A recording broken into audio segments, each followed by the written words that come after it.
They went around the table like it was a ritual. Her father unwrapped cufflinks. Her mother a framed collage from their summer in Tuscany. Her sister's husband got golf clubs, custom engraved. Even the nanny received a bracelet. Then her sister looked at me, smiled without apology, and said it loud enough to echo, "Oh, we forgot you." A wave of laughter followed. Polite, shallow, mean. I felt every eye turn toward me, waiting, measuring. They expected embarrassment, a joke, maybe even tears. But I smiled, cool, unshaken. "It's okay," I said. "Look what I got myself." I placed the black box on the table. Sleek, heavy, deliberate. The room fell silent. Her fork stopped mid-air. Her eyes flicked between the box and my face. When I opened it, the temperature in the room dropped. No one moved. There's a specific kind of betrayal that doesn't feel like a knife. It feels like a slow leak. You don't notice the bleeding at first, just the cold.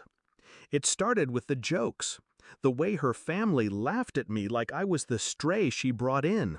They never said it, but they didn't have to. She let it happen, smiled when they mocked my job, my car, my quiet. Then came the distance. She stopped texting during the day, stopped touching me at night. Excuses stacked like bricks. Headaches, deadlines, girl trips with her sister that never showed up on Instagram. I wanted to believe she was tired. Instead, I started listening to the silence between her words. It was louder than anything she said. I didn't accuse, I recorded.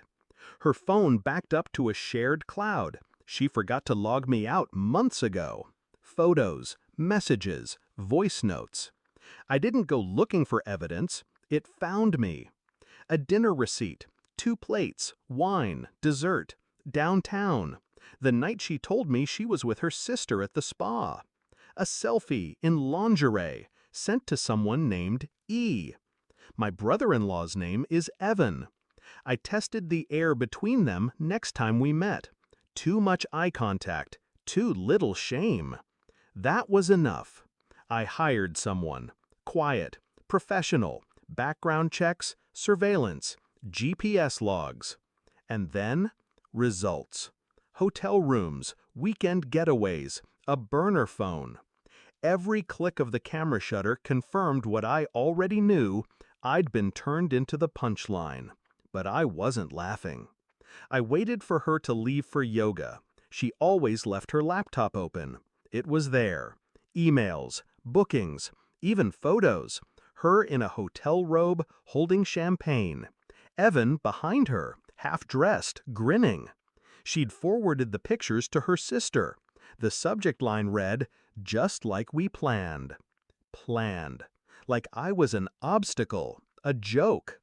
They weren't hiding it from me. They didn't think I mattered enough to. I printed everything, compiled it neatly, bound it in leather, black like the box I brought to dinner. Inside that box wasn't a ring. It was the truth. So there we were. Thanksgiving. Her whole family, laughing over drinks they didn't pay for, under a roof I helped maintain. She looked at the box like it might explode.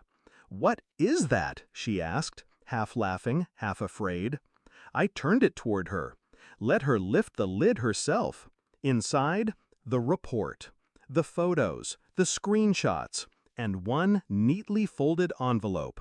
Divorce papers, already signed. She didn't touch it, just stared like it had teeth. Her sister turned pale. Evan dropped his fork. "You should all read it," I said calmly. "There's a section in there about Tuscany you might find revealing." She opened it with trembling fingers. Her father stood. "Is this some kind of joke?" "No," I said. "That would be the last 10 months." She looked at me like she didn't recognize who I was. I let her stare. "This isn't revenge," I said, standing. "This is clarity." Then I left them, all of them, still at the table, surrounded by the mess they made. She called that night. Twice. I didn't answer. She emailed the next day, said she was sorry, that it wasn't supposed to go that far, that she was confused. I forwarded the email to my lawyer. There's no satisfaction in destruction, only silence, only absence. They handed me a role I never asked for, so I rewrote the ending.